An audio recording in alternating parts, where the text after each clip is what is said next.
Bullshit.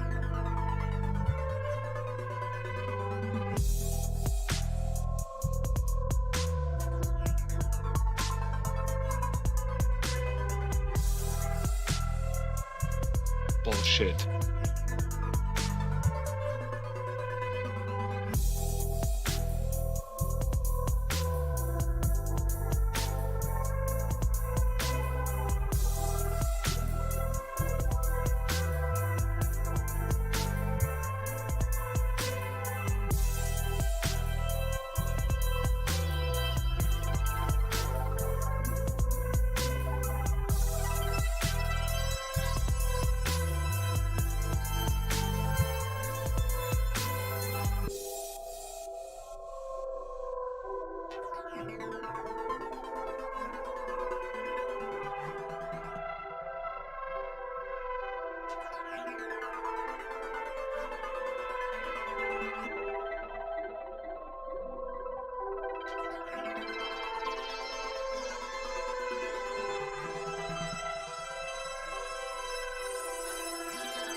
Multiverse is a concept about which we know frighteningly little.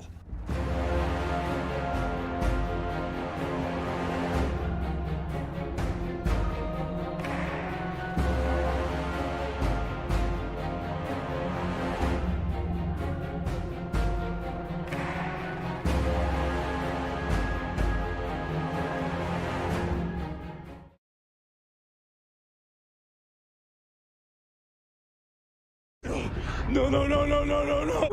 Wait. Yo, what's up? Welcome to another episode. Welcome back to Marvel Mondays, I should say. It's been quite a while since we've been on Marvel Mondays. Mainly because it's been a little bit dry on the Marvel front, but that definitely has changed. This past week we got some interesting news and of course a big movie release from them.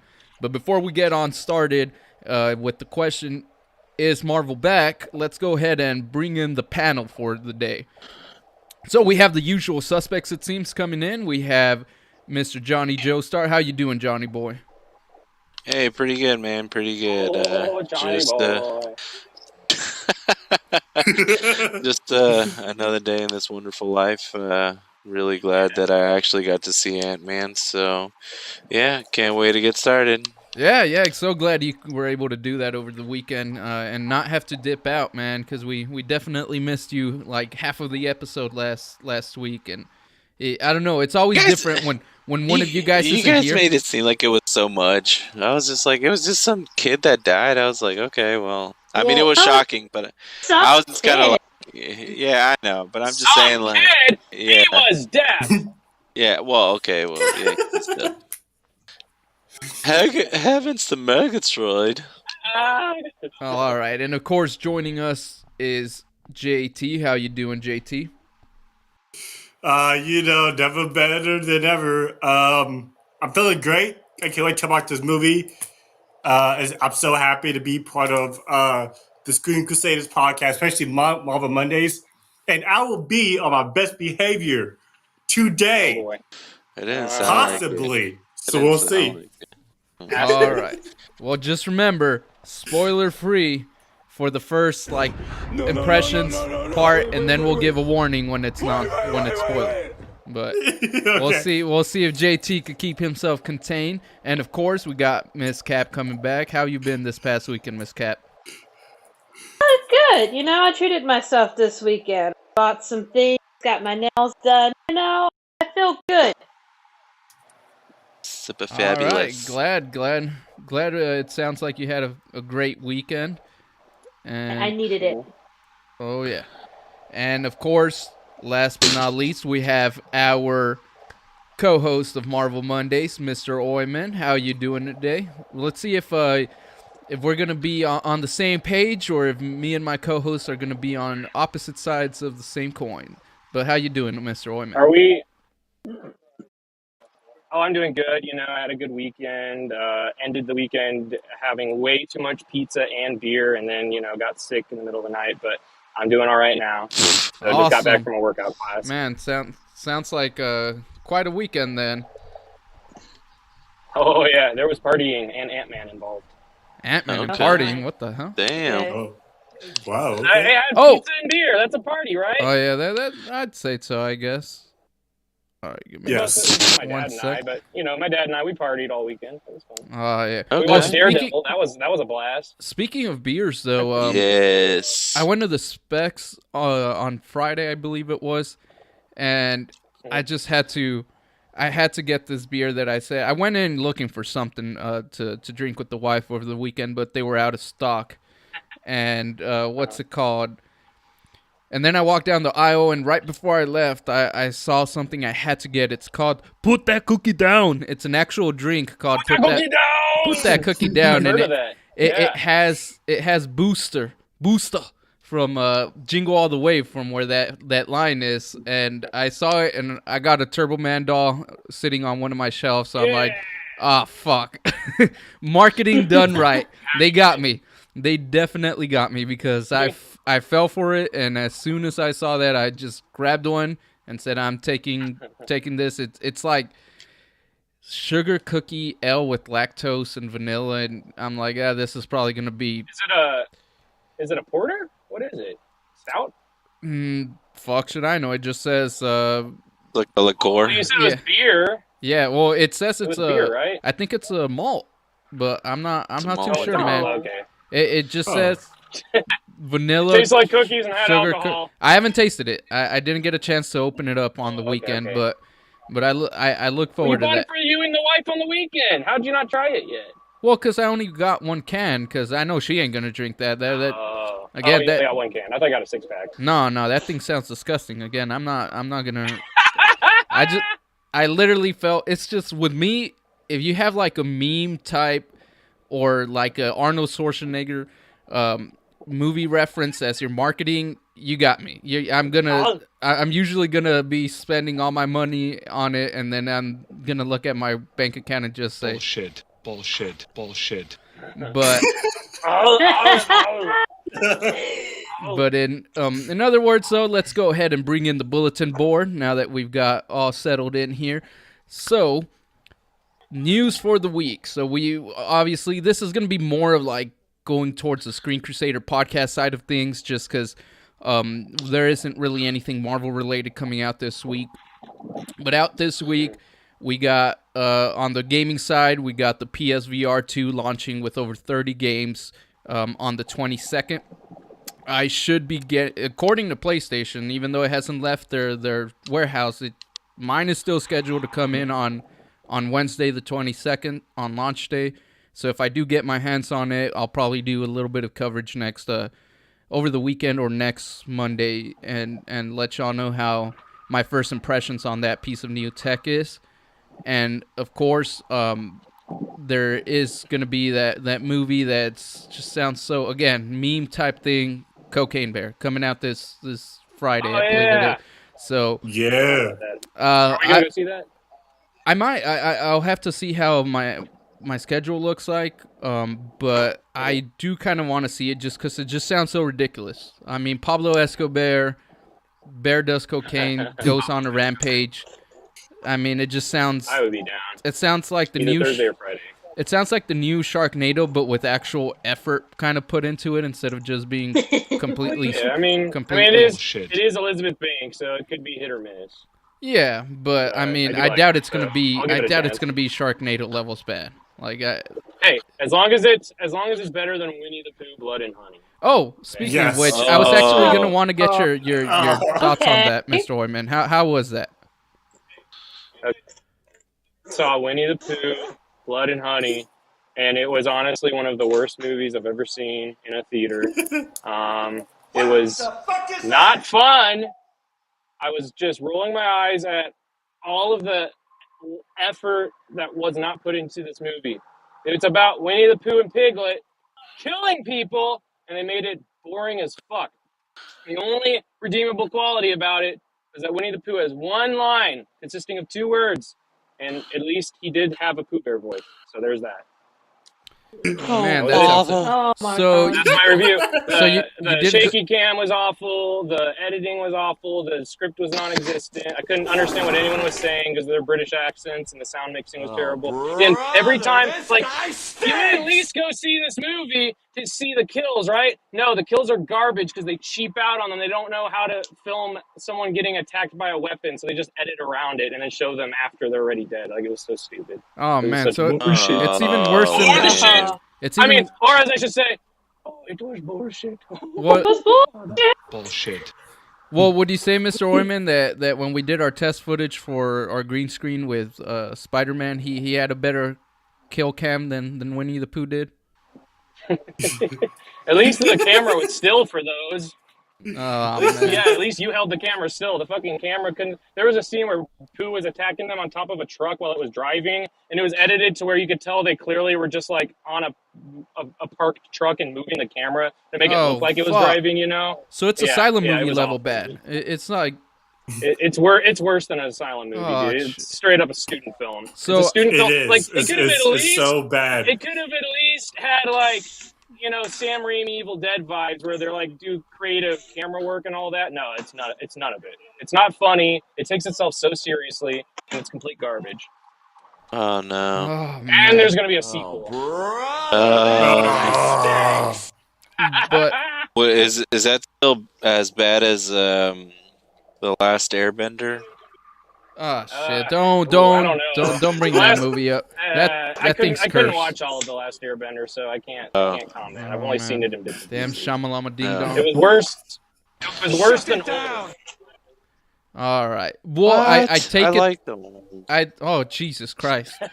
But what was I gonna Just say? it was just a cool concept. That's all it was. Like, I mean, I was just like, okay, well, like, So was Pooh, Blood and Honey. Pooh, Blood and Honey was a cool concept. I mean, it was ridiculous, but it was just so boring. I was like, wow, they're not even trying. So I take it, They Mr. literally Oyman. just stuck a $17 rubber mask on a fucking fat dude and said, hey, you're Winnie the Pooh now. So I take it you didn't do a double feature on Wednesday night, or Thursday night, like you said you would, where you did Winnie the Pooh. No, I did Pooh Bear on Wednesday, and then the next day I did the you didn't want. Well, you said you said you were gonna watch Pooh Bear on Wednesday and then do a double feature and watch Pooh Bear again on Thursday. No, I couldn't do it, man. I couldn't do it. So it was good, maybe, but it was not. Oh, but I will say, when I went to the mall yesterday to see Ant-Man with my dad, when we were walking out, there was someone dressed as Pooh Bear coming into the theater. And I have to say, in all honesty, and a full-on Winnie the Pooh onesie. It's the biggest piece of dog shit. So that's Mr. Oyman's review for Pooh Bear Blood and Pooh Honey. Blood and Honey. Pooh Blood and Honey, Blood. sponsored by Revolver Just Beer. Pooh Blood. But in other words, Oh no! Don't you dare! Don't you dare put Revolver Beer in there. Oh man, good quality beer. Bad, Do not. Bad name. But bad rep. In other news, though, outside of Pooh Bear, so don't go see it according to the Screen Crusader podcast, or you're gonna have a bad time. But don't even watch it streaming. It's straight up a waste of time. Oh, gee. Shut it down! But shut it down now! But in other news, so Wait, hold Ant-Man. on. Before we move on, JT saw it. JT, what were your thoughts? Wait, you saw Pooh Bear? I did. Oh shit! Do tell then. I think two of our teams are going to be doing it. I know that.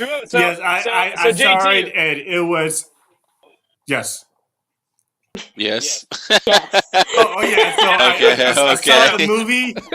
I saw the movie. It was a waste of time. It was didn't a have movie. So many kills. Waste of money. It was bad. Awful kills. I did not understand a word that it was saying. Exactly. I mean, I could have done a much better movie than what is on screen, man. Jesus, Hey, man, like, it was so bad. So bad.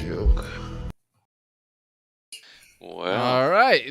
So that's 2 for 2. So if you're a listener out there, go ahead and make sure to hit that like and subscribe button. Shameless plug, obviously. But also, do not go watch Pooh Bear, Blood and Honey because it is trash.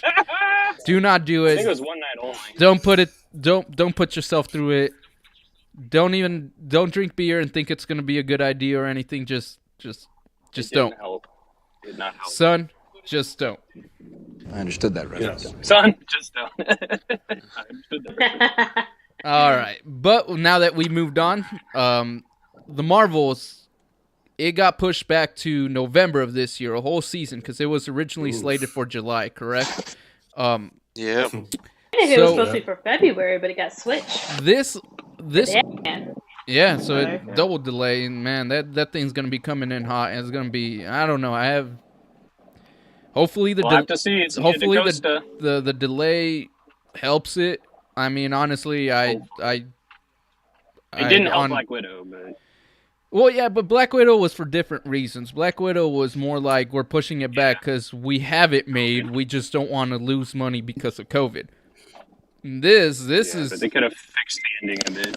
This kind of goes hand in hand with the other news that we have, more like the Iger Hollywood Reporter interview. But it seems like there something going on over there. Definitely over at Marvel. It looks like the lukewarm reception of Phase 4 definitely was divisive enough for the heads to kind of look at Marvel in its current state and probably be like, yeah, we should kind of check in on our projects and see how far along they are, what they're looking like.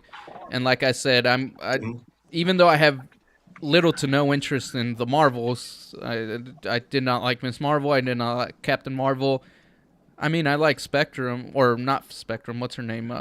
Photon. There you go. I did like her in WandaVision, so she would be the only reason that I would have any interest in this movie. Yeah, same. But her and Nick Fury. Even then, it's kind of a weird sign seeing a Marvel movie getting pushed because of potential quality, or not being baked long enough. Because usually they're very strict on their timelines. They're also very strict on. I mean, we've seen some of these just push them out. Who cares if the effects aren't all the way done? Hell, some of these Disney Plus shows and movies themselves, they actually release on the release date and have kind of shitty VFX, aka Thor: Love and Thunder. And then you see, if you go later on, like a few weeks later, or once it reaches Disney Plus, they actually touch up on the VFX to try to make them a little bit better. So them just delaying this movie, like Miss Cap said, for a second time, a whole season, like a whole 3 months or more, I think, because I just can't remember when it was originally going to come out. But it does, I don't know, do you guys feel like it's a telltale sign that this movie might be in trouble? They don't know what to do with it, really? Or what are y'all's thoughts that might be going on in this specific movie's case? I'll let you. I was gonna say I'll let you go first, Miss Cap, but Johnny Joe started. No, go for it. No, Johnny Joe started. I feel like you're not gonna add a whole lot more. You're just like, Johnny Joe star. I feel like you said your mind already. Unless you want to add more, but we'll go with your thoughts first, Miss Cap. All right. Well, for them, I hope to actually see it in fruition, but also I kind of think they're just rethinking their timeline. If it's not it seems like a lot of things, especially since COVID happened, they had to move a lot of things around and be more flexible when things come out because of things like that. So I think them pushing it back, hopefully it makes them be better, and it probably connects more with what else is happening in between between now and what's it, November, right? Correct. Yeah, I Yeah. believe it's Yeah. November 10th. What's coming in between this next 6 to 7 months? When before the Just movie out, Secret Invasion. yeah. So maybe that has something to do with it. Maybe they're like, pop doesn't fit in that July spot anymore. Let's push it back so that we can get these other stories in the way. So when this movie comes out, it's more like recognizable, or we'll be able to connect more with what's already happening. Well, already happened. You guys mentioned Secret At least Invasion. that's my thinking. But that's what guys- I hope that's happening. Do you guys think they'll do something I don't similar even to think that. Secret Invasion? Because we haven't gotten a poster for it. We've only gotten one trailer, and They're pushing it. I was about to say because it'll be this year, but they're not. They're not going to do Agatha or Ironheart this year. Well, they need to get in front of it and just kind of come out and say it, because it's kind of troubling when it's spring is right around the corner. We're literally just a couple weeks away from being in the spring, and they are not even mentioning a single thing about Secret Invasion or any of these projects outside of Guardians. It was supposed to be March. But then March is when they're doing The Mandalorian, so they don't want to, counterproduct or counter whatever you call it. They don't want to have both going on at the same time. And they know Loki is going to be really big, so they're going to keep Loki for summer or whatever. So it's hard to say when Secret Invasion is going to come out. My guess is it'll be closer to the Marvels. I know they're going to a little bit of a restructure, but it's getting kind of spooky when you're pretending it's not there. It's like, yo, guys, it's showtime. Where are you? And they're not even in the building. It's just crickets. But the other reason why they moved it to November is because Blade was supposed to come out in November, and that's who knows what's going on with that. And they're like, well, we need something in November because Black Panther made $800 million in a November release, so they're probably like, well, we want something in that slot. It'll probably do better in November than it would in a packed July. Yeah, I could see that, but it's just... Summer's packed up with all sorts of movies and projects. Especially comic book shit. We don't need a but that's what's really worrying, though, when you think about it, because Marvel used to be a juggernaut. Marvel, you don't if another movie saw they had a similar release date to a Marvel movie, Marvel would announce that date, and then those movies would be like, oh hell no, we're packing our bags, we're getting the hell out of here. And now it seems like they're the ones running away. So what are your thoughts on it, JT? Ooh, okay. This could be a hot take. I think Marvel lost his mojo. I think Marvel lost it. After the backlash of Phase 4 and some of the things that, again, we're going to talk about Ant-Man Quantumania. They're like, hey, whoa. Man, this formula has been working for the last 10 years, but right now it's not. I think that we need to look at our face in the mirror and says, are we the juggernaut that we are? Because right now, again, it's always going to become Marvel and DC, right? DC is slowly making a good plan, right? Because we talked about that a couple of weeks ago. They're making a good plan. Marvel, on the other hand, is backtracking all this stuff. I'm like, well, maybe because they're scared for something, or maybe because it's so big that that they're trying to figure out what's the right TV shows, movies that can gain all these interest of comic book lovers, also critics lovers, of course, because so. No, I think that Marvel's kind of dropping its balls a little bit, so we'll see. Well, I mean, I Would you mean, they're agree with still that? making money hand over fist. yeah, Yeah, yeah. I Yeah. know. Well, I know. ham Like over they ham like over most fist. helpful stuff, but I would then say they're making money, but I don't know if ham over fist because there's definitely been a decline in their box office, like output, like their income. I mean, Marvel. It To used to some be. extent, yeah. Yeah, but I mean, you got. But I know like, the Marvels is probably not going to break $1 billion. Black Panther 2 didn't break $1 billion, and these are sequels to movies that did. On top of that, you got Doctor Strange, which had a lot of hype, a lot of like multiverse. Everybody was interested in made seeing more than the first one. Yeah, it made more than the Made first a one, billion. but back in like 2016, a movie like that would have probably made like $1 billion. Like I know the first Doctor Strange didn't, but that's because it was a new IP. But you had this new IP with a bunch of hype behind it. So if any movie was gonna do $1 billion, The second one was coming out after No Way Home, yeah, which was almost $2 billion. that's what I'm saying. Yeah, So, you're right. so they are still reaching pretty good numbers. Like I doubt that Disney's looking at these numbers and being like, "Man, this fucking sucks." I mean, no. it'll probably suck Yeah. that they're like, it's We're not losing money. Yeah, it's not where they want it to be per se, but it's still within the green. But I kind of agree a little with JT's hot take. I feel like there is signs of as you, Mr. Oyman, like to coin it, Marvel fatigue. I think of it as poor quality fatigue. But anything you want to chime in, Mr. Joestar? Well, yeah. So, I mean, as far as it goes, man, like I've noticed like there's like a little odd pattern because after Endgame, like it's just so hard to pick stuff up. So now they're just doing other stories that can really get you back into the Marvel biz, you know? So like we're all trying to figure out like what's their next move, but honestly, like I don't think they actually know other than just maybe we should do this, maybe we should do that, maybe like the next end game kind of a thing. But unfortunately, like the way that it's going, like it does show more of the multiverse, but it's not really lining up kind of well cuz I mean, if you're going to throw in like the Marvels, like yeah, but like nobody's going to really care for that kind of stuff cuz I mean, let's be real, you've already said it yourself.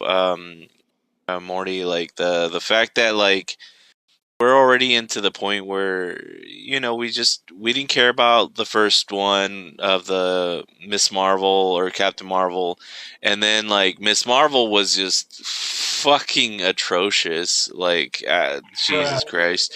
And I could understand the fact that like you know they have to move it back, kind of like a video game, like if they're like no, we have to do this right because if we don't it's gonna fuck it up. So there is a saving point. If they actually push it back, that's fine. But either way it goes, like to me, feel that because they don't really know where to actually put it in the whole sequence, it'll just kind of be like the in between, like oh this is linked to this, and then that'll be it. But it's going to be its own separate thing, where it's not really going to do anything. Like it's not going to really help the main storyline. So are you saying It is. Well, I'm pretty no, sure it's gonna have a big impact. I think what Mr. or Which is what how Johnny they're gonna get people Joestar to is it. saying is I think, and I do know where they're going to a certain extent, but I feel like his point might have some validity to it. I do feel like is what you were trying to say, Mr. Joestar, was that they have they knew where they were going to start on Endgame. They knew where they were going to be on, like they knew the ending. They knew Secret Wars was going to be the ending, but they don't have the chapters in between. They didn't have a clear direction with that. Is that what you're trying to say? Like they planned ahead, but they didn't plan for the meat in the between. Yes, correct. And I like that. think like Uh-huh. no, like but I think it's also like a thing to point out is that like they had momentum for 10 years. They had momentum. They had planning out everything, and then came out in 2019, and they already had like a whole plan after Endgame. They're like, this is what we're getting.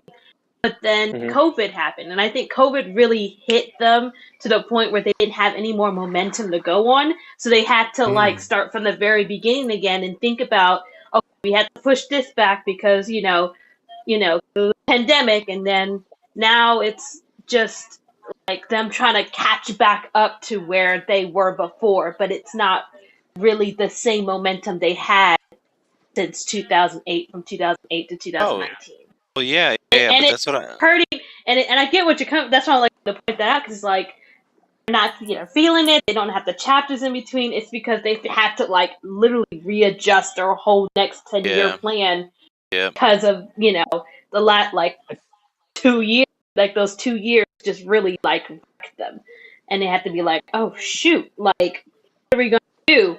We had this good momentum. Everybody was hyped up. We had an ending of a story. To start the new one right away because people were going to get bored. But then, and so I see where you're coming from. I was like, but yeah. Yeah, I think it's simpler than that. All right, but like also like if anything from the Marvels itself, like I do feel like another thing is just like maybe I feel the biggest fears that they're gonna kind of do with what they did to my girl She-Hulk, like they're gonna basically like do like a girl power, and then like they're just kind of like do like some silly stuff in between when it's supposed to be like that's why I'm saying like I don't think it's gonna be like they're just gonna tie in like the sequence of like the next thing that's coming up on the next movie chapter or whatever, or the whole big story, but it's not gonna be like super big. Like the movie themselves, like the characters are not gonna really explain more of them, or they're not gonna go more deep, into the Marvels. They're just gonna be like, oh, they're there, but oh well. Guess what? I found a file and it's linked to like the Secret Wars or whatever else. Fucking, and then like that'll be the fucking end of it, and you're just kind of like, oh, okay, like thank you. I think the reason why people are, I mean, if you look at it, the reason why people aren't as excited for stuff post Endgame is because no more Downey Jr., no more Iron Man. I mean, after Iron Man 2, every movie he appeared in made over $1 billion. I mean, he really is the face of Marvel, and now that he's like publicly said, I'm not coming back. I know they keep teasing that he might come back, and I'm sure he'll come back to some extent, but he's not ever coming back, right? Like, it might be for a cameo or something. But, like, without him and Steve Rogers in the mix, like, it's really just the hardcore Marvel fans that are on board for what's to come. And some casual audiences are like, oh, yeah, Ant-Man. I saw his movie. Spider-Man, I like Spider-Man, but it was not that same level of What do you excitement. think, Mr. Oyman, that they're messing up by trying all these new characters like Shang-Chi, She-Hulk, all these new characters, when you brought up a good point. They did lose their faces. Both Cap and Iron Man were two of the most iconic ones in the MCU. And do you feel like they messed up by focusing too much on many new characters, trying to make them the new Iron Man, the new Cap, and trying to capture that feel instead of taking a character like you said, Spider-Man, Doctor Strange, and making them the new faces in their own of the MCU in their own way, and boosting them up instead of trying to bring in these new guys? Or can you elaborate on your point a little more? Not really, because the Doctor Strange and Spider-Man movies we've gotten post Endgame have been their most successful. Yes, it is true. They are introducing a lot, both in terms of the TV shows and movies, Shang-Chi, Eternals, all that. But, I mean, they're taking risks. I like when a studio takes risks. But however, at the same time, they're also playing it really safe by like making these so-called risky movies, pretty formulaic and familiar, and not really treading anything new that we haven't seen already. So, yeah, it's kind of like a double-edged sword, I guess. And it doesn't really feel the same though, and you're right about that. Like, honestly, like it sucks because we did lose the faces. So there's like, I know even with Cap, like I know you guys like the Falcon and the Winter Soldier, show that was good, but at the same time, like those it's are not side the same. characters. Yeah, and it just doesn't feel the same. Like I know the mantle was passed, and it's great. I'm not dogging like the actor or anything like that. Like he's doing great, but at the same time, it just feels it doesn't feel the same. It's Captain America at home, literally on Disney Plus.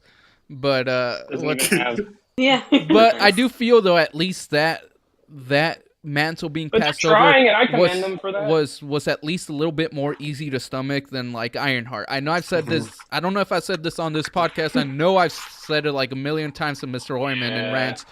Ironheart, what the fuck is that? Why we spent like?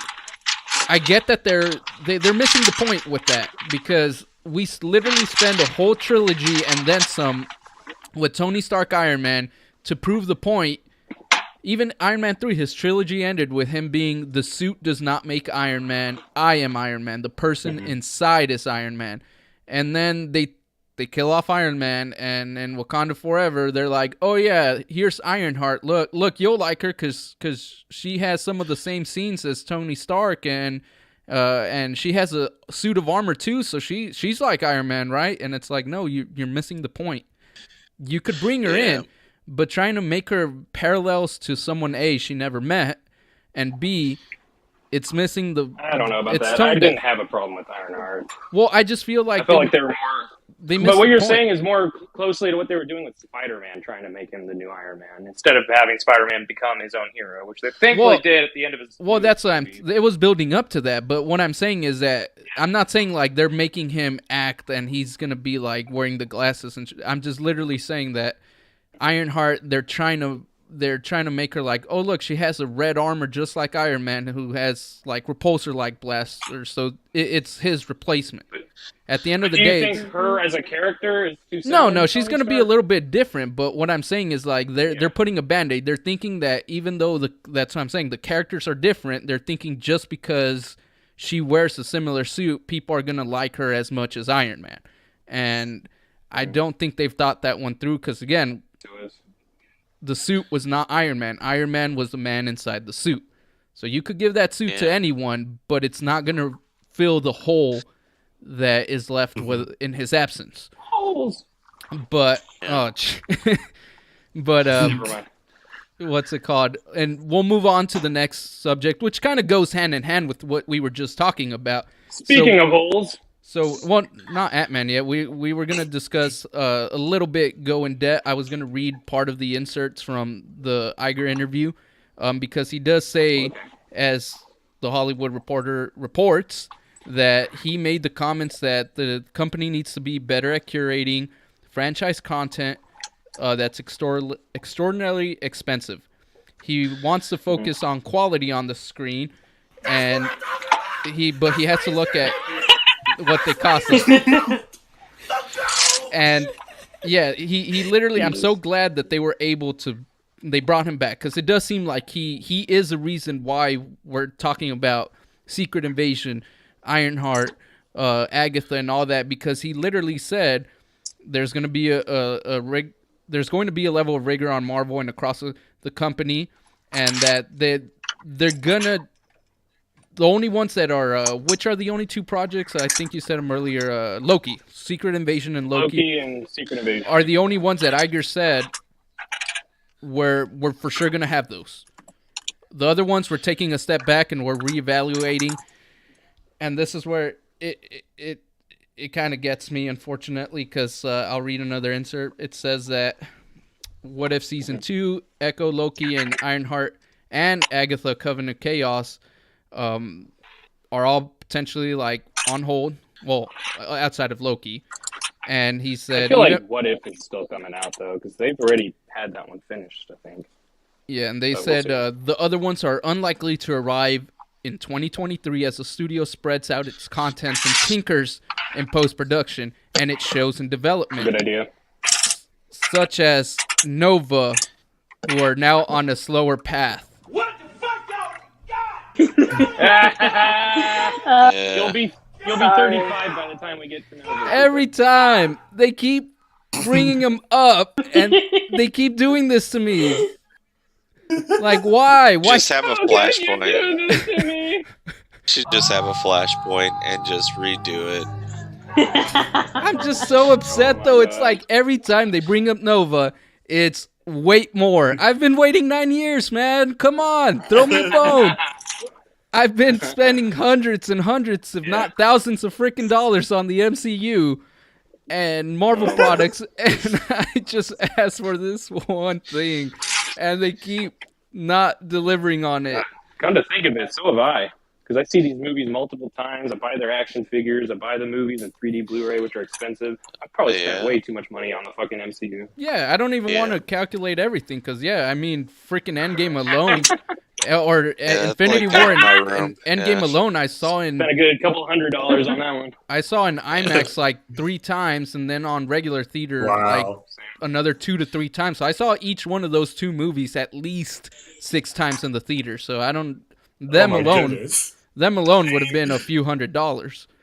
But the second interview that says is that Kevin Feige was opening up. It's pretty much very similar. He was opening up about Phase 5 and how they're kind of acknowledging what's it called, that they're getting ready to kick it off with Quantumania, which did get unfortunately lukewarm reception. Like it's still pretty good reception, but it's definitely at the lower end of It's most not what they were MCU. expecting. No, It's a definitely classic not. Ant-Man movie.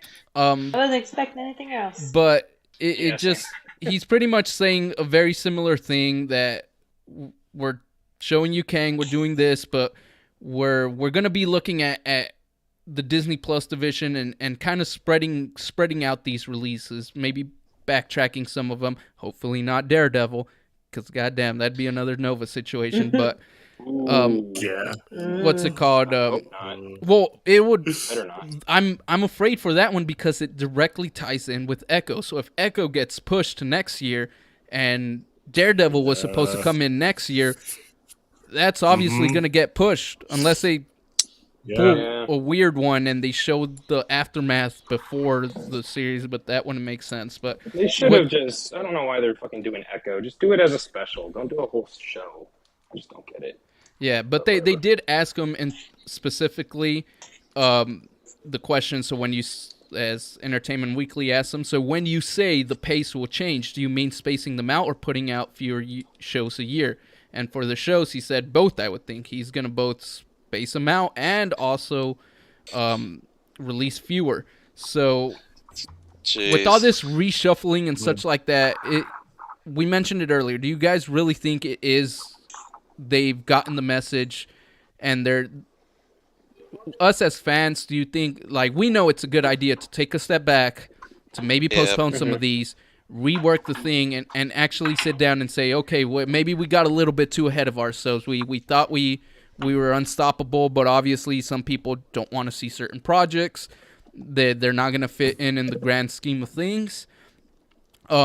But for like the general thing, because we at the end of the day, we do make up a good amount of their money, but we're the vocal minority when it comes to us fans. The majority of their money is coming from the general audience. Do you think this is going to make that situation you guys were talking about, like that COVID situation, even worse? Or do you guys think this truly is the right call and the general audience will be taking this approach of getting less and potentially canceling certain projects? Because like they want to make sure that they're rewarding the fans by having all their new content they're putting out connect and build up to the next thing, but at the same time they don't want general audiences to feel like they're lost and still be able to, like I feel like probably Ant-Man, the new Ant-Man movie that just came out, is a good example of that. Like if you are just a general audience member and you see this movie, then and you don't really know what's going on, like you might be okay with it. But honestly, though, I don't know. It's kind of hard. I feel like I've seen more general audiences like this movie than the hardcore fans who have been complaining about it more. So I guess it just depends what they're.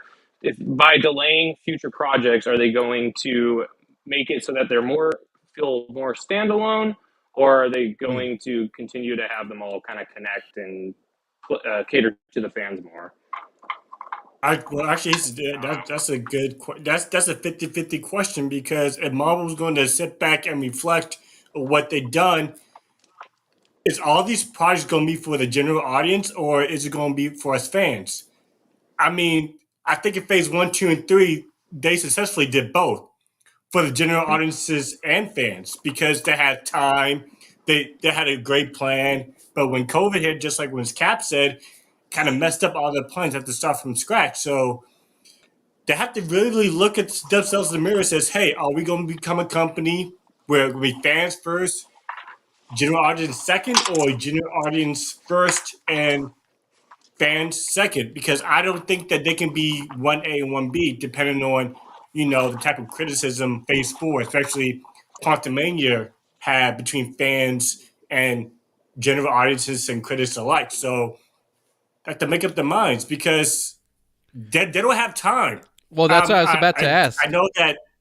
I was about to say, that's why I asked, do you think it's the right call? Because while we do want, again, us fans, we do want that because we do want a more cohesive, a more well thought out, not diluted thing. But back then, their competition was DC, and with stuff like BVS and Justice League, everyone was saying that. Like, DC, what the fuck is this? But now DC is showing a little bit of promise. So do they, Ms. Cap, do you think they have the time to just sit on some of these projects and wait it out and rewrite them? Or do you think clock is ticking? Like, do you think they're going to be able to do that? Or will they lose some of that mindshare to DC? Because DC's coming in strong. And, I mean, they got less than 2 years before we see some of the fruition of DC. It's tough. It really is tough to really think about that. But I think they are on a time crunch to keep up their momentum. But also, you want to make sure that the stories you're being told are being told right and correctly. Yeah. That the fans will want to continue and watch and see where these storylines go.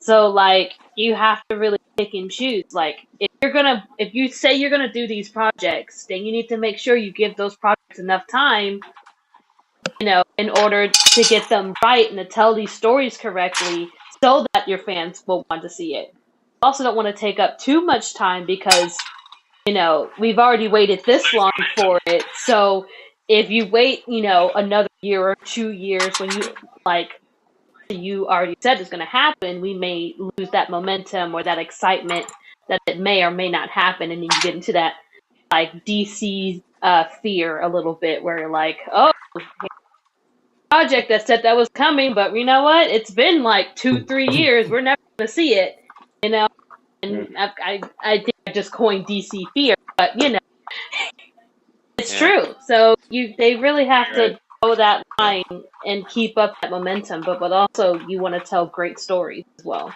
I mean, they did bite more than they could chew, honestly. Their last 4 movies that came out were very divisive amongst audiences and fans.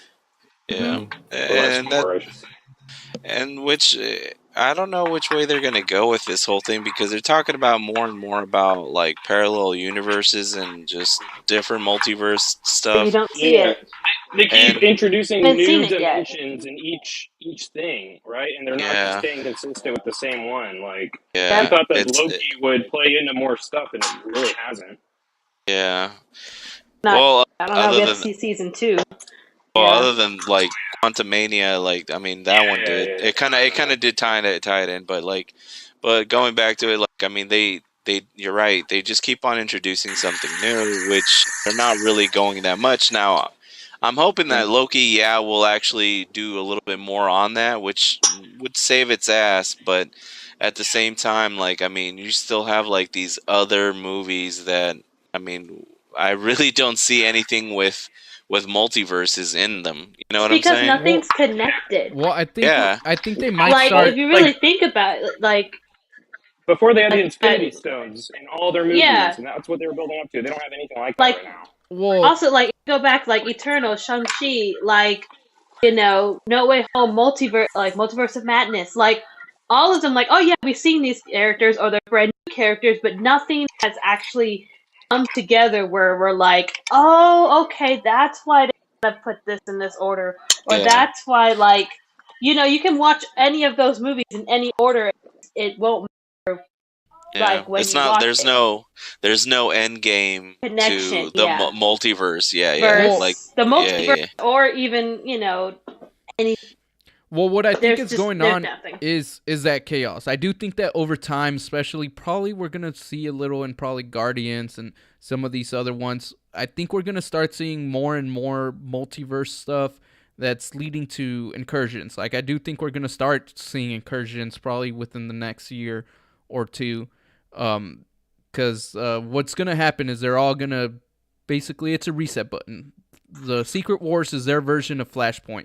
It is literally saying this shit got way too convoluted, so we're gonna have these incursions happen, and one universe crashes into another universe, only one survives until there's only one left, one world that's like a hodgepodge mixture of different universes. Like let's say Hugh Jackman's Wolverine survived, Tom Holland's Spider-Man, Benedict Cumberbatch, Stephen Strange, and you're just gonna have all these little bits and pieces cut from different areas and into one thing. But like you guys are saying, they're not making a good start to that, and that's where I want to get into the first impressions of Ant-Man and the Wasp, because it deals with Kang, it deals with the multiverse technically, or at least introduces a more solid thing to that. Do you guys think Ant-Man and the Wasp brings Marvel back? Do you guys, or a better question, because we did mention that it has been gotten like a B score from general audience, which is in the same boat as some of the most atrocious comic book movies. But Really? What's it called?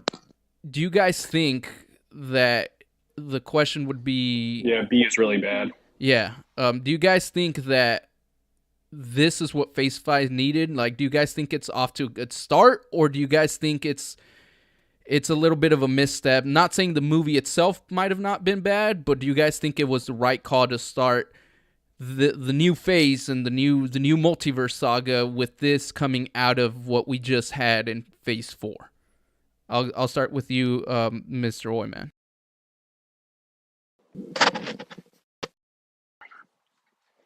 I don't know. For me, it's hard. It's hard to say because for me, the movie kind of like the movie delivered what I wanted from it. I really liked it, especially going into it pretty blind. I didn't really hear anything specific about it, but obviously, like when it was over, I did get this sense that it didn't really do anything to pull the more normie crowd into this whole Kang story and all that. And it had stuff for the fans specifically, but it didn't.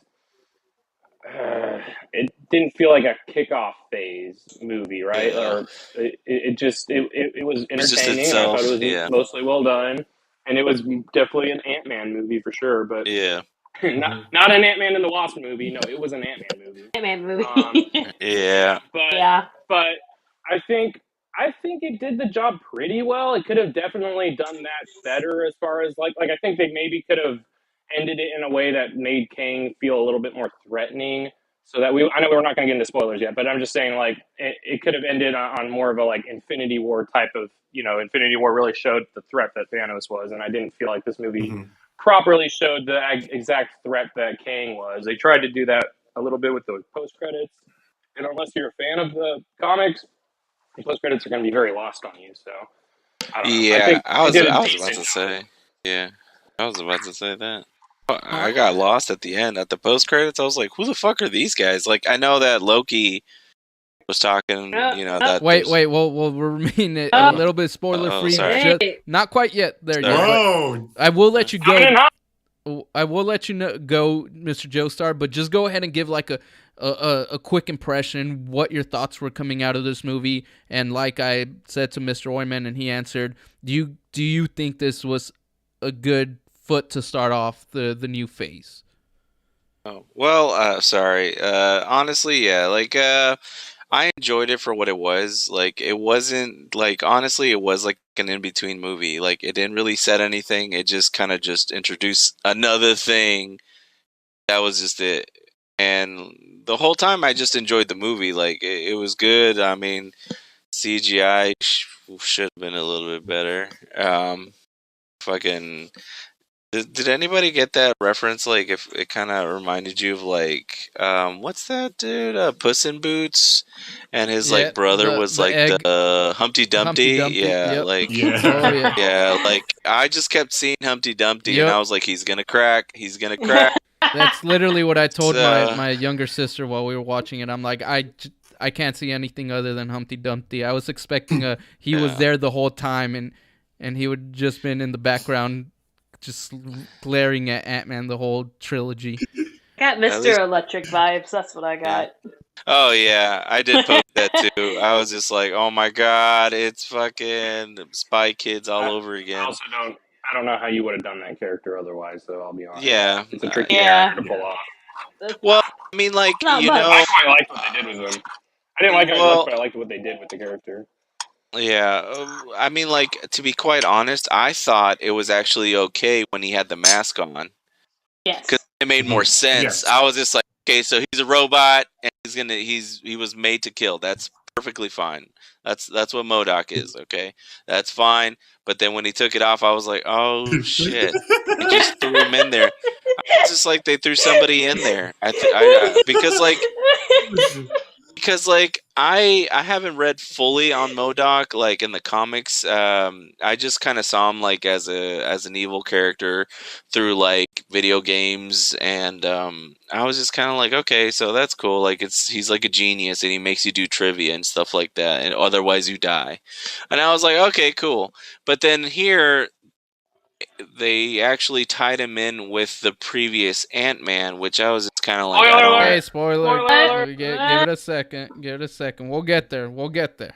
Okay, We'll get okay, there. Come sorry. on, JT. Come on. Really? Is that Here. really like a spoiler? Like I mean, like is Yes. Well, Believe it or not, Yes, it no, is. that's not how he this is. That's not how it is in the comics. At Yeah, all. not even that's close. true. Yeah, that's true. But I'm just saying, Jeez, like I mean, man. A JT number 2 over here. I'm sorry. I'm just saying, like JB, Johnny Boy. I thought. I mean, like even in the sense, like I mean, it is like I didn't really think it was spoilers for saying that.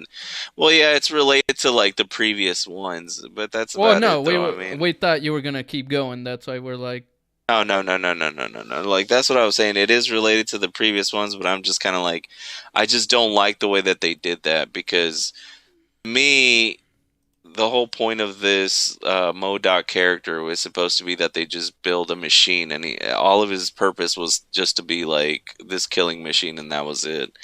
And even in the video games, like they did make him to like where, like I said, he just did trivia, and if you didn't correctly answer right, you would die, or the whole place blew up.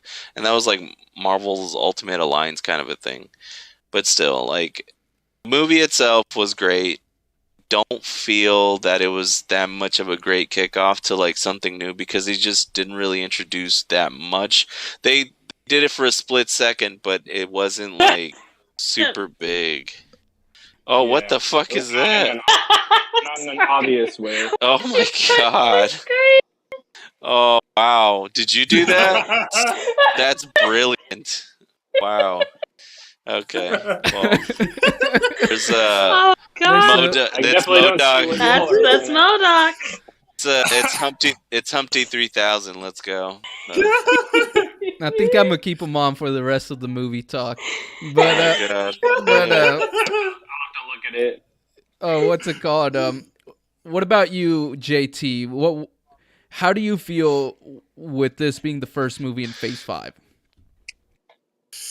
That they had no choice. Again, because Guardians Volume 3 is one of the biggest Marvel movies this year. They wouldn't start off with that because, after that, it won't be, okay. So, I mean, they had no choice but to do Ant-Man and Wasp Quantumania. Impressions, Guardians is like an end game of itself.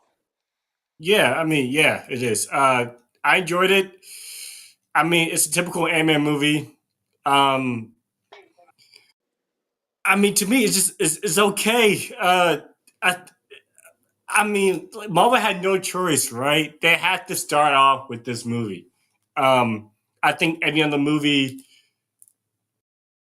fans and audiences would have been lost. But I mean, they had no choice. me and Miss Cabby watched it together in full theater full of people, and I mean, it was okay. Like it's a typical Ant-Man movie. You know, Act 1, Act 2, Act 3. You know, and whatever. But I don't know. It's I expect a little bit more from Marvel, but again, Phase 4 was a crapshoot, and so we're into Phase 5, trying to defend itself, but we'll see. But I don't know. It's one of those things. So, Would you agree with him, Miss Cap? No, it was a typical Ant-Man movie. Now, I enjoyed it. Like, Yeah, not gonna lie, I it's good. enjoyed it. Yes, there were some things that were a little cringe and a little funny, and then some things that were supposed to be serious kind of just went off, and I'm just like, okay. Like, Fell flat went a in bit. here expecting an Ant-Man movie from the other two Ant-Mans and expect the same thing. The same material, and I saw it. Like, Ant-Man 1. Underrated, like, pretty cool. Yeah, that one's still the best. Ant-Man and the Wasp, like, also underrated. Like, you learn to appreciate it later on. Awesome. So I kept thinking, like, it's going to be an Ant-Man. It has Paul Rudd. Like, I'm not going to expect anything amazing. And I got what I wanted. And it was good. It was enjoyable. it was. I think everybody put it a good point. It was a Yeah. typical Ant-Man movie. I went in there expecting Ant-Man, and I got him.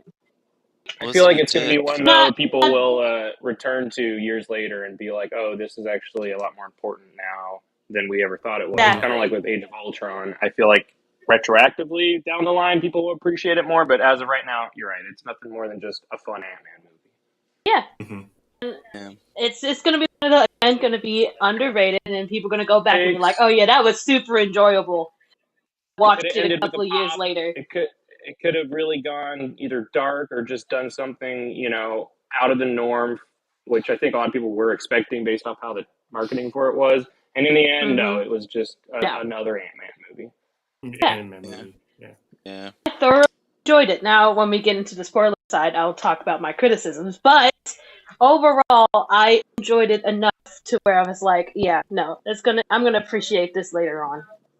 Yeah, but the question is, Cap. The question is, Cap, is, but do you think Quantumania helped us fans to be excited for Phase 5?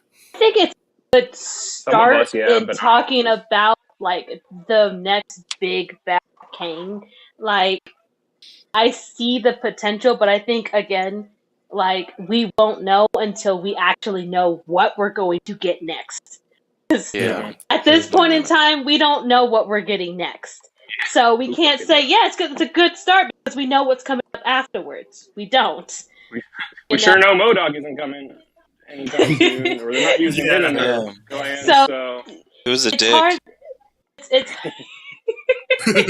it's hard to say, yes, this is a good start, or no, this is a bad start, because so much is unknown about the next future, like the future stuff that's coming out. Yeah, you know, true. I would be more excited if I knew, like, the next movie was going to tie in somewhere with it. I don't, so I can't say, yeah, oh yeah, it's a great start, because now we know about Kang, we got this, we got that, but like, we don't. Yeah, we don't even know if they're gonna we don't even know if they're gonna revisit the quantum realm in any other upcoming project. Like it doesn't make sense. Like, they spent this whole movie introducing the quantum realm after teasing it the last two Ant-Man movies, but now it's like, when you look at all the slate of upcoming stuff, you're like, what is that gonna even tie into? You know? Yeah. Well, I think the quantum realm was just a means to an end. I don't think we're gonna go back to it. I think it was a way. So it's like, why spend the whole movie though? Well, because focusing on it if you're not going to use it in any meaningful way. It was not so much about the quantum verse, but as a shoehorn way to tie it into Kang. Well, maybe. I mean, really think about it. I mean, it connects better with the other two Ant-Man movies. Yeah, but like, I mean, they lost Janet in the first movie. They talked about it. The second one, you know, they went and saved Janet from Quantum Realm. So I understand why the third movie specifically would cater to the quantum realm, because we know at the end of the second one, like, oh yeah, it's a quantum realm, right? And was able to go back, into it, and then everybody disappeared. Ant-Man was stuck, in that in-between stage for 5 years. So it makes sense that they would go back and finish that arc that they were going to do. All right. Like abrupt, it stopped, Which Now they all got blipped. So it makes sense. So Now it may not, move on from Ant-Man itself, but it makes sense that they would continue with that. all right. Well, Guess what, motherfucker? my initial opinions of it is, it was all right. I feel like it was trying to be the jack of all trades, master of none. So it was trying to juggle a little bit too many things and try to, like you guys said, try to maybe retroactively be a Age of Ultron situation. But at the end of the day, I'm gonna go full Batman here. It's not the movie we deserve, but it's the movie we needed, I guess. Or no, the other way around. Because after the bad footing they had with, or mixed footing they had with Phase 4, I feel like the movie we needed, but not the one we deserved. Yeah, it's not, but it's not the one we needed right now. Like, I feel like they just wanted, again, they wanted a means of an end to introduce Kang to get that ball rolling. But at the same time, you're coming off of a kind of rough phase.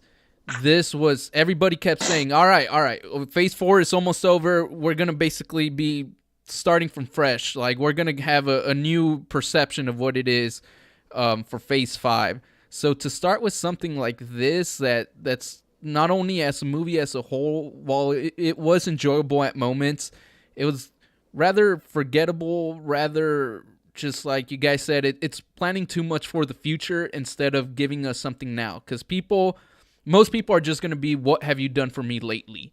They're not going to care about 5 years from now, especially because, again, the fans that do care about that, like me, Mr. Oyman, or you guys, we are talking about potential stuff 5 years in the future. Most of the people whose butts are in the audiences in these theaters, they don't think the way we do. So to give them something that might come in handy later, but you need to convince them now. And I feel like while I don't hate the movie, I did not think it was great. I thought it did some fun. I thought it was a fun time. It was just a little bit too average for its own good. And I just don't think it's the start to Phase 5 that we needed. I feel like if they were going to try to win some of the audience back, they probably should have just held off and gave us a Disney Plus show. And that's still technically Phase 4, and then start Phase 5 in the summer with Guardians, which is going to be a little bit of an end to a trilogy and is going to be probably a little bit more consistent in what we expect, and start off on a good foot, which is, again, this movie got a general audience B cinema score, which is not the best move Marvel could be putting. I think if the last several movies they put out were more universally praised, like Phase 2 and 3 were, I guarantee you that this movie, even if it was exactly the same, it was still a Phase 5 kickoff. If the last couple of movies had been better received, this one also, I think people would be less harsh on it. I think people are a little bit like, wow, you delivered average movie after average movie. This one's supposed to be actually really important because you keep saying this one's going to be the Civil War or whatever, and it's not. All it is another Ant-Man movie. They were saying like, oh, we don't want to be the palate cleanser, and this movie was still just a palate cleanser that does plant important seeds, but the movie as a whole is still a palate cleanser, and we've already had a couple of palate cleansers in the last few movies. So, well, maybe not Black Panther, but. Yeah, I think if the last few ones were, most of Phase 4 was better received, and this movie stayed exactly the same, I think it would also have probably been better received as well. Yeah. Can we go to spoilers now? There we go. All right, one more time, just to be sure. spoiler If anyone's talk on the street. watching All right. and you care, Yep. If you haven't been to the movie and we have what's it called? We just said if we would recommend or didn't recommend, but we gotten past that point, so we are now going to be going into spoiler territory for probably the last half an hour of this stream. So if you haven't watched Ant-Man and the Wasp, we'll give you 5 more seconds while I finish this sentence to get on out, maybe go watch it, and then maybe watch the final third of this show. So, who wants to start the spoiler talk first? Mr. Orman, you're the co-host. I'll let you ask the next question. I'll let you get the whatever you want in and just initiate the spoiler talk. Okay, I'll initiate the spoiler talk. Okay, so first thing. Ooh, yes. So you notice how in at the end of Ant-Man and the Wasp, whenever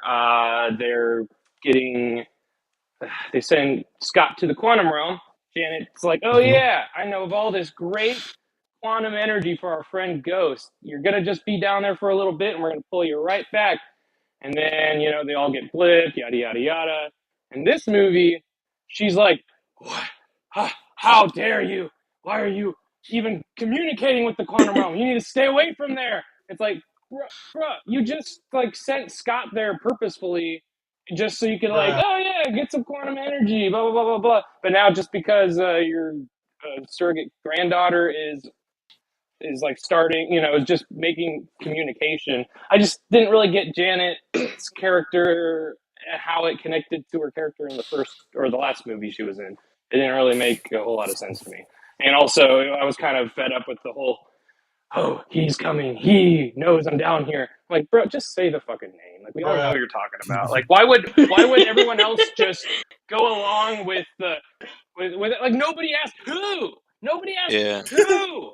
Finally, Ant-Man did, and then Ant-Man's the only one who asked, "Who's he?" And then they said, "Oh, the Conqueror." Okay, fine, but why did Scott why did Hope and Michael Douglas not be who, why? They just weren't talking, or they're just "Oh, the script says I don't say anything, so I'm not gonna say anything." Trigger warning for our audience. The joke I'm about to make is kind of fucked up, but if Hope, no, not Hope, Janet, if Janet kept doing that, and if we had comic book Hank Pym,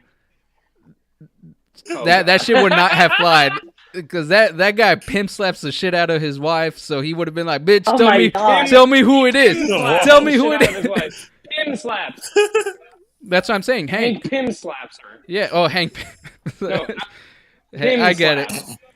But but yeah, no. If it was comic book, Hank Pym, that whole fucking first 2/3 of the movie, Janet, we would have gotten an answer. Tell us what the hell's going on here. But I don't I don't condone doing that. That's a horrible thing. Guy? Oh shit. I mean, technically, he backhanded them without touching them, so I guess it's okay. Yeah, no, she probably did some freaky stuff with Kang. She probably they finished and then he went back in time and did it again or some weird bullshit like that. But oh man, we lost JT. Oh my god, we lost him. But yeah, no, that like you mentioned, it seemed out of place. It did feel like you could connect the dots to that, but it did seem like a glaring issue that it didn't seem to be a problem before, and all of a sudden it just now all of a sudden it is again because of plot reasons. A means to an end. They just wanted to introduce Kang so fast that they kind of pulled a half measure and half-ass introduced his backstory, which was still handled pretty well in my opinion. Because it is gonna, I feel like it is gonna pay off, but I feel like they could have introduced him in a slightly better way that doesn't contradict some of the previous entries, like you said, Mr. Oyman. You're talking about Kang? What did it contradict? Well, like you said, that the quantum realm was not an issue before, and Oh yeah. now Yeah, with they it, needed a scene where like Janet is like looking at their readings from sending Scott down there, and then she sees like, oh shit, we're picking up a signal. Oh man, that's got to be so and so. I mean, because I'm sure the area of the quantum realm that they sent Scott through was like more controlled, and so they, she probably was like, oh yeah, we sent them to this one part that is danger free. Don't need to worry about anything. But also, didn't the Avengers use the quantum realm to time travel? And how did that not get brought up from Kang or anyone down there? I mean, it's a Yeah. huge place, so yeah, I'm again sure not they. everyone knows about everything that happened. But that's what I'm saying. They were trying. That's my point that it was earlier. Like I get that you need to introduce these characters and stuff like that, and I get that this movie needed to be here for that. But I feel like they just were too busy trying to get that shit rolling that they didn't think it all the way through. They didn't think it through. Yeah, No, they it wasn't just gave a logical. half-ass like, oh yeah, no, the Avengers didn't see this because this was actually one level deeper. Therefore, it was an entirely different universe, and it's like, oh, okay. Well, I feel like Iron Man would have looked at different probabilities before all that. I doubt he would just be like, he probably would have picked up something while they were time traveling around especially there. Or if- they could have used Endgame to even slightly especially if there was a high-tech civilization that was sending out signals exactly. from then. It's just like it does seem a little bit sloppy, and I feel like they were trying to tell an Ant-Man movie. They were trying to tell a Kang movie. They were trying to like do it close off a trilogy, and I just feel like they did a painfully okay job in each one of those, except for Kang. Kang actually was delivered, in my opinion. It was probably the best part of the movie, but I feel like it was at the sacrifice of the rest of the movie feeling a little bit unfocused. Would you agree with that, JT? Yeah, I do. Because I was going into it, I was interested more about the dynamic between Cassie and Scott, and I think this movie it played out okay. There wasn't really ramifications. Patience. Yes, yes, thank you. Ramifications to that relationship, because Kang was like, "Hey, if you don't do this, I'm gonna kill your daughter," and she's like, "Okay." So, I mean, that was kind of okay, but it was more of a like give and take type relationship. But to the whole movie itself, I mean, the best part of the movie is Kang. I mean, he kind of stole Majors. every scene. Jonathan Majors did a hell of a job with everything, from my screen time to his line deliverance and to the fight. Laughing about. Oh man. Okay, The someone's fucking going on. screen. Oh, okay. Yeah, I gotta turn the stream on. Oh, he was good. God, JT was on a roll and he had to. What is going on? If you watch the replay, Don't spoil. I know this is spoiler talk, but don't spoil the surprise for Mr. Oyman. He'll watch the replay and he'll see exactly where I'm JT logging on lost. right now. I'm logging on right now. Well, no, you gotta see the build up, Oh my Mr. God. You gotta see the build up, Mr. Oyman. It's not just. Well, nothing's working for me right now, so. Oh, shit. You'll just have to catch the replay. Piece of shit, work! Okay. Just don't look at it. 3 minutes laughing now. Sorry to the listeners. I'm sorry, I apologize. But the whole fight sequence between Ant-Man and Kang was really, really cool. It was just brutal. Just the whole threat that Kang will be down the line is pretty awesome to look at. And I feel like Jonathan Majors is going to be here for a long time within the MCU. All right, you want to add something, Johnny Joestar? How did you were talking about MODOK and stuff like that. Now you could get a little bit more into spoiler territory. So go ahead and give your thoughts on how they handled that. Oh god. Well, I don't. That's like the one thing that, like I said before, like he was supposed to be a machine to kill and all this stuff, and he was built. All right, he basically they stuck a face on him. All right, on his robot body, but here they literally just got the guy from the previous, like the first Ant-Man, and then they just threw him in there, which is cool. Like it's a cool tie-in, but at the same time, that's not who MODOK is. And it's kind of sad that they did that because, as far as it goes, like MODOK is supposed to be even more menacing, but the way that they made him here, like it was straight up Humpty Dumpty, and I just didn't really take it seriously. Which they did throw in like the jokes, like where he was dying, and then he's just like, "What the hell? What do you keep messing with that picture?" But as far as it goes, like, yeah, they didn't really do it they didn't do him justice. I didn't really care for what they did for him. But I will say though, like, I mean, sucked. yeah, and then like I said though, it was kind of funny. They made him into a jokey character, which it did kind of go with the whole Humpty Dumpty thing. I mean, they're just kind of like, what the fuck happened to you? Look at your arms and your legs. It's just like, oh my god. But at the same time, like I get what they were trying to do. They were just trying to tie in stuff, and that's cool. But at the same time, like he died as not a dick, and it's a good send off for him. Avenger. He died. He died an Avenger. Oh my god, that shit was stupid. How come I'm always the odd man out? You guys always seem to like what I end up not liking. And then now the one part, even though he was terrible, I will say he was atrocious to look at and stupid as hell. MODOK was actually handled better than I thought he would. I enjoyed his scenes a lot more. I loved them because he was just terrible.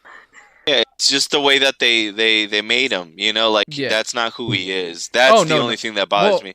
The way he was, like the whole jokey stuff, like it was good, but it's just he's not supposed to be a previous dude that was shrunken into his suit. You know what I'm saying? That was it. That one part that's all where that fucking bugged me. He's like, Scott, you were like a brother to me, and I know I died in Avenger. I was like, okay, that actually got me chuckling a bit. I'm not gonna lie, that part, as stupid as it was kind of funny.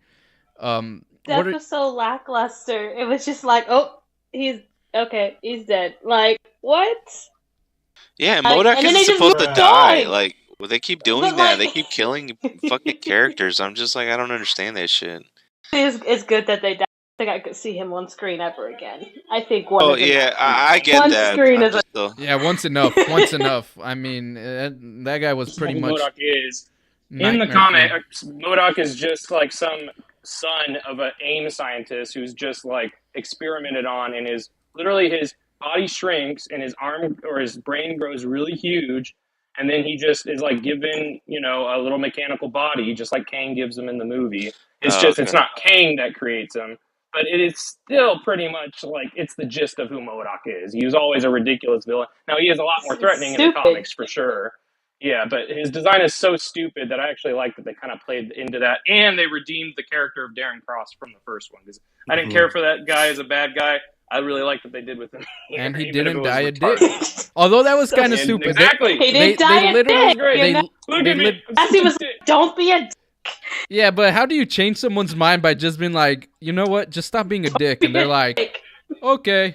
Well, because he looked around, he was just like, okay, I'm clearly not getting anywhere. I'm getting beaten now by the daughter of my last enemy, which was Ant-Man, right? And he's like, you know what, fuck it. Maybe I should just go all out, use this tech that was given to me to turn against my master, who has been treating me like a dick the entire movie. So he never liked Kang to begin with. Now, they showed, like, Kang and MODOK conniving together and being like, oh yeah, they're definitely working together. He's not just his lapdog or whatever. Then I agree the heel turn wouldn't make that much sense because I'd be like, well, why are you just all of a sudden turning against your master just because Cassie said something? But it was clear like the way that makes sense. Kang was treating him like shit throughout the whole movie. He's like, you know what, fuck this guy. Yeah, but what's it called? So like we were mentioning earlier that you guys kept saying it felt like an Ant-Man movie. I personally am gonna say it just quite Kinda. didn't. Like it had Ant-Man in it, and when Paul Rudd was doing it, had its feel. But the first two movies felt more like heist movies with action comedy. This one was like a Spy Kids war, like the whole rebellion thing. It just didn't feel very Ant-Man to me. Not to say it also was very cheesy in the script when it came to the whole rebellion thing. Some of the characters there felt very Thor-y, like Ragnarok, Love and Thunder-y. Thankfully, not as bad as Love and Thunder. Jesus Christ! But what's it called? It was good. But well, I'm saying like the jokey type Freedom of feel. fighters. Yeah, like I felt like at least these were just. They felt very weird. Am I the only one that like when Cassie broadcasts the message to the rebellion and such, it felt a little bit really straight like out of Andor. Yeah, like a little bit cringe, like almost childish. And I get that she's a teen. I wasn't a fan of how that was handled. Yeah, I feel like it just that right there was the peak where I realized I'm like, this, as fun as this doesn't feel like an Ant-Man movie to me. But what are y'all's thoughts on my take on that?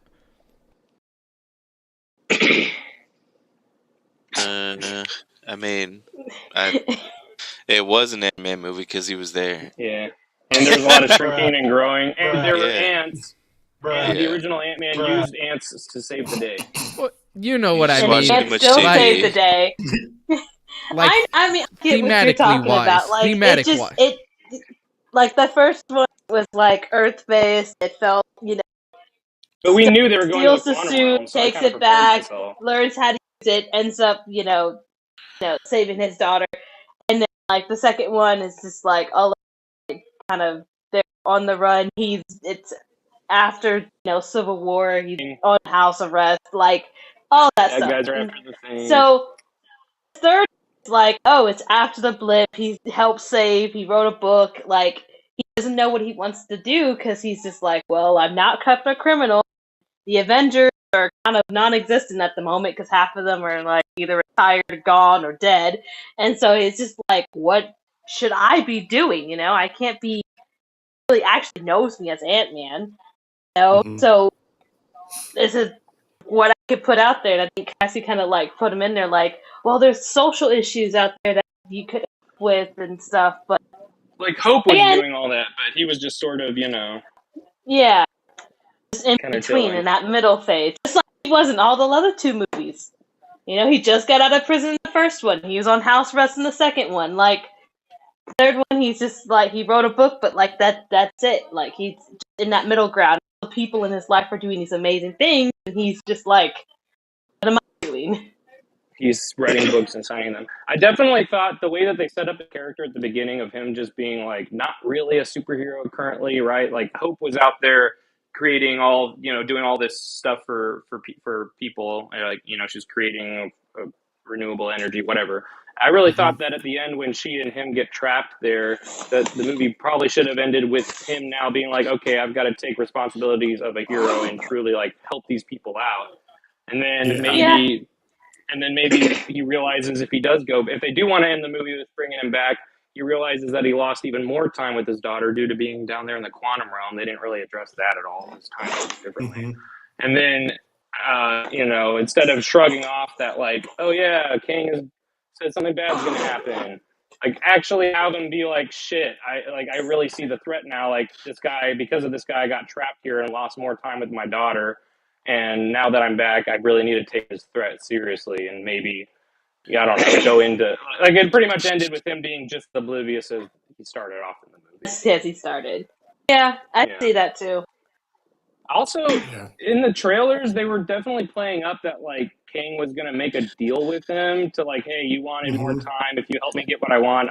And then they didn't really play that up at all in the movie. He was just immediately like, oh, okay, well, we don't have a deal, so I'm just going to threaten your daughter and make you do it anyway. I was like, okay. I kind of would have liked to have maybe seen him work with Kang so then he could be like, oh, Janet was crazy about this guy or whatever, freaking out about him, and maybe Scott could be like, oh, he wasn't really that bad. Like, I worked with him, and, you know, he said he's going to give me some more time to be with my daughter. Like, he's not that bad. And then see the layers kind of peel back and see how nefarious Kang was. But just right off the bat, Kang was like, nope, I'm evil. And that's where part of my point comes in, Mr. Orman. You said it yourself right now. Then the trailer they played up on like Kang and family themes, like, oh, he's doing this for his family. They're gonna have more of a connection. But I feel like they're more focused on setting up Kang and giving him a bunch of like the rebellion cannon fodder that was really just there so that he could go around and just annihilate a bunch of people. They were literally just red shirts. It was cool. I did like that scene. But it focused more on that aspect, and the whole family aspect and getting a deeper dive at what makes Ant-Man tick and his family issues, I feel like took a back seat. And that's one of my biggest gripes, that it felt jumbled because it didn't know it wanted to do this movie, but I feel like then Feige or someone came in and said, no, you have to shove this in somewhere. Kevin came in and was like, that is not the Marvel formula. Must have it. Have a happy ending. Defeat bad guy.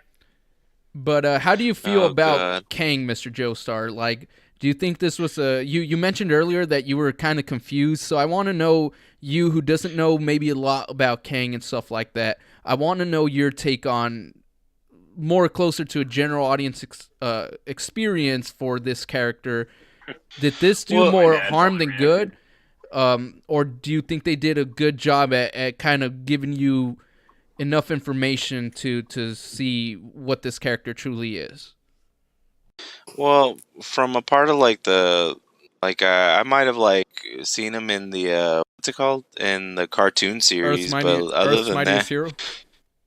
yeah, like that was introduced okay, but the thing is, it's I was just mostly confused for the very end, because when they did the post credits, and the post credits, they have like multiple like Kangs. Mid credits. Yeah, mid credits. Post credits is different. Yeah. And the post credits, like I guess it all ties into like Loki, which that's what I'm kind of like hoping that they'll explain a little bit more, because it did with the previous Loki with that Kang, like, you know, like, I mean, yeah, he's just like, okay, well, you know, if you kill me, like, is this gonna start like the whole thing, and you're just gonna be all fucked? my variants are gonna come, and then this movie did the same thing. It kind of covered the same ground Loki did without really. Which I guess they needed to do for people who don't watch the TV series and just watch the movies. They actually showed us that threat. Yeah, which, I mean, introducing this character was actually not bad. Like, they did a pretty good job, on my part at least, for not knowing who Kang was. But yes, you are right about the whole he who must not be named kind of shit, because if they showed it in the fucking trailer, like, who else are we talking about here, you know? And it just bugged me a lot when they just kept on trying to show him off as like Voldemort, like, oh no, he's the guy, and it's like, who's the guy? You know? Okay, well then just say his fucking name. Like, it doesn't really matter. He's gone. He must not be named. But like, as far as like it goes with the character himself, like, could you actually imagine him as like the next Thanos? Like, is that what this is? Like, is this what they're trying to lead into? Like, because there's like hundreds of them now, and like they're just the ones that are just gonna take over like the whole multiverse. This one particular Kang is the one who's destroyed timelines, which is a lot more damage than Thanos ever did. Thanos wiped out half of one universe. This dude fucking wipes out multiple universes. That's where a big plot hole gripe for me is they did a good job at making him feel intimidating and all that throughout the whole movie. And going in, I knew there was two options. Ant-Man goes in and fights Kang, and either Ant-Man dies or Kang dies. Yep. But it's like, okay, so you expect me. Kang gets trapped again. Like but it's just, it comes off as weird because they do kill off, or quote unquote kill off, this version of Kang, and it's like get sucked away. Either way, well, it looks like the main bad guys for Kang Dynasty and Secret Wars are going to be the multiversal Kangs. kind of like the Council of Reed Richards. They're gonna be the bad guys. This of guy Kings. was a guy who was killing them off. So they were so afraid of him and couldn't take him out that they banished him. Yet this son of a bitch gets beaten by Ant-Man. Come on, it's like I was about to say that too. He didn't have all of his tech. That's it why. don't matter. It's like he got defeated by. Why? I thought he did. Well, I thought he did. No, he didn't. Once No, he was got starting attacked by the he- ants first, and the ants destroyed But the how suit, did- so But either way, Right as he was getting his shit started, they fucked If it he up. was so right as he powerful got to- his little ball. But like, if he was so powerful to stop the other Kangs to the point they had to banish him, why didn't they go themselves into the quantum realm while he was weak and kill him? Or why was his suit strong enough to do all this shit, but not enough to take on a little bit of ants? I mean, like, it just Dude, yeah. Oh my god. no matter how you I look at said it, the exact same thing. I said the The exact ants were same more thing. technologically advanced. Did you not Yeah. see how those ants yeah, had all sorts but of crazy at tech on the them? at the end of the day, though, it's like, come on, how you gonna tell me these Kangs were afraid of this guy? Then by Ant-Man beating this Kang, these other Kangs should be the afraid of quantum realm. Ant-Man. They should be afraid of Ant-Man. He used his quantum realm to his advantage. I don't think the same thing would have happened if he fought giant ants on Earth. Well, I mean, he I could think Kang would have overcame them. now if he brings these technologically advanced ants with them and just gives them the growth discs, I mean, he has a whole army of them. Why doesn't he go storm the Kangs now? It's just it came off a little weird. That's what I was worried about. Point. that you have this really like bigger than Thanos level threat. Yet Yeah. you run into the issue that, well, if you don't want to kill off the main character Ant-Man, you're gonna have to have him defeat this guy, and it just, I was hoping they wouldn't go that route, just because it does bring my personal suspension of disbelief to where it's like, well, now I just don't see these guys as a threat anymore. Granted, they are gonna build that up over plot convenience down the line, but it just, in the back of my I mind, think it's a like, numbers thing. yeah, We saw how ruthless one of them was. Now that you've got countless, yeah, I but think that's what's going to make but them more these dangerous. these Even though countless they're ones different. these countless ones were running with their tails between their legs by this one specific guy. That's why they banished him, because they're like, Because well, he had his technology to be destroying timelines. He didn't have it yet in this movie. That's why he needed Scott to get his little doohickey MacGuffin. well, Once he finally got the doohickey MacGuffin, he was starting to get like his power back. Right, he was sitting in that sphere thing. It was gaining power. The force field was going up, and that man came and fucked it all up and let those ants take him out. Right, Yeah, and I yeah. get that, but even still, while what's his face, Paul Rudd was like still stuck in his cell, like he didn't even have to like touch him or anything. He could just pick him up with his fingers and like throw him against the wall. What was literally stopping? suit. Yeah, like what was literally stopping him from doing that before? Like, I mean, he could have done that shit like right in front of him and just snapped his neck in two, and like it would have been done with it. But I will instead, say, watching the movie a second time, the whole build up to the scene with the ants, like Kang does get his ass beat. Like he is kind of kicking girl, what's her name, Cassie and Hope's ass with Scott. Then like the three of them kind of teaming up on him, and then Scott just straight up smashing the fuck out of him into that brick or whatever, into that wall. I feel like Yeah. that kind of depowered Kang a little bit, or at least I took more notice of that on the second viewing. The first viewing, I was kind of in the same boat. I was like, wait, he was just obliterating fools a second ago. yeah. Now he's getting defeated by ants, but Well, in between that, he did have a pretty brutal smackdown. But even between the three of then, them. that brings another point, another plot hole, is he disintegrates people with one shot, yet for some reason, whenever any of the Cassie, Hope, or Scott get hit, nothing happens to them. They just get knocked on their ass. It's like, why aren't they disintegrated? Yep.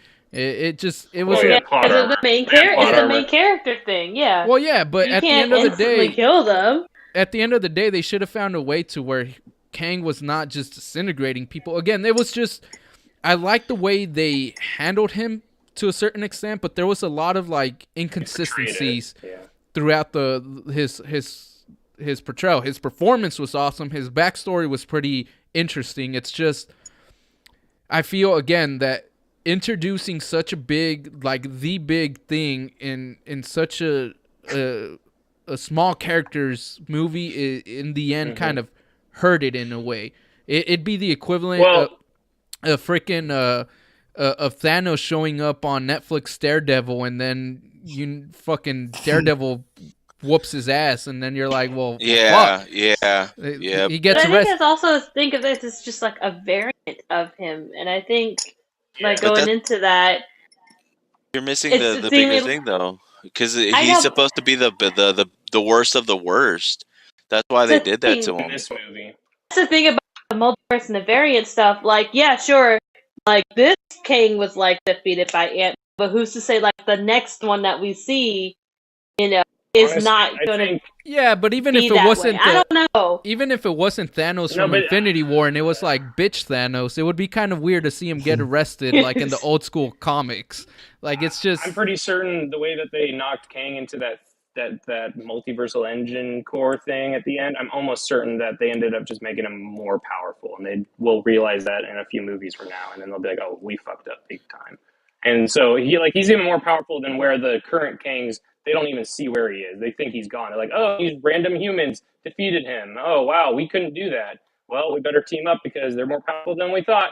And it's like, well, I don't think they straight up defeated the other Kang. They just temporarily moved him to somewhere where he's going to get even more powerful and fuck shit up even worse than he was already doing. Maybe. Like, you know, those are good theories. I'm saying. Yeah, Yeah, we yeah. don't know. Yeah, We don't know anything, and that's the thing. Like, you know, like in the Saying that. first three phases, Thanos and stuff like that. Yeah, he hinted, and then you know, Or He sat in a you know, chair. He's just sitting in a He chair. did Sat in a stuff like chair. that. But like, he didn't do anything Finally until got out. well, the very He's like, last fine, time. So I'll do it myself. in his 2 years later, defense, he finally did it himself. in his defense, he didn't do anything, but he also didn't get his ass whooped by Ant-Man. Yeah. He didn't do anything. Yeah, true. Though Ant-Man could have taken out Thanos if he had just gone up his ass, but I don't know what Oh, if what if God. Thanos That's what if big theory. what if Thanos had them cheeks like MODOK and he was able to like MODOK. freaking he was able to She-Hulk like cheeks. crush him. Oh, He yeah. was able to like crush him. oh gosh, gosh. here we go. I'm just saying, like, I mean, they're unbreakable. It's a nice little clap. You know what I'm saying? Got a clap going on. Anyway, like, Anyway. Anyway, I There's no understand, penetrating that. Like, when we, Oh, I think, but think about this: if Ant-Man was fighting a different villain who was not Kang, and then Kang was just hinted at the end, still have that MODOK? same effect? Like, yeah, exactly. What if it was just MODOK who was like the main villain? Well, At the then they end, would've- we I kind of get feel- the hint of I feel Kang. like you How could've- would that change? That would be a good thing, I but don't I just feel like they could have still done Kang, but They already should did that in Loki. they so. they should have just had him be the one of the weaker Kangs, like him being like the one that intimidated all the other ones. I feel like was kind of a bad move. That's the one thing I Yeah. would I think say. it was. like Yeah, if- they shouldn't have had him be like exiled from the others because he kept saying, "Oh, I was exiled, because I was so powerful and they feared me." No, they should have just had him be a random Kang that traveled to the quantum They got realm stuck. and they got stuck there. yeah, like Yeah. reach Yep. like dummy Kang. Like, oh crap, I couldn't Dummy.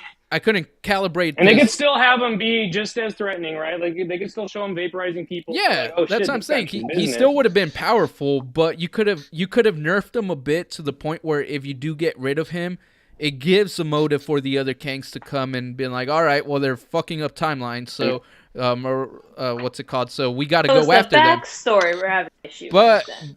but it would have been a little bit easier to digest, and this is one of the more powerful Kangs, and he gets his ass handed to him by advanced ants.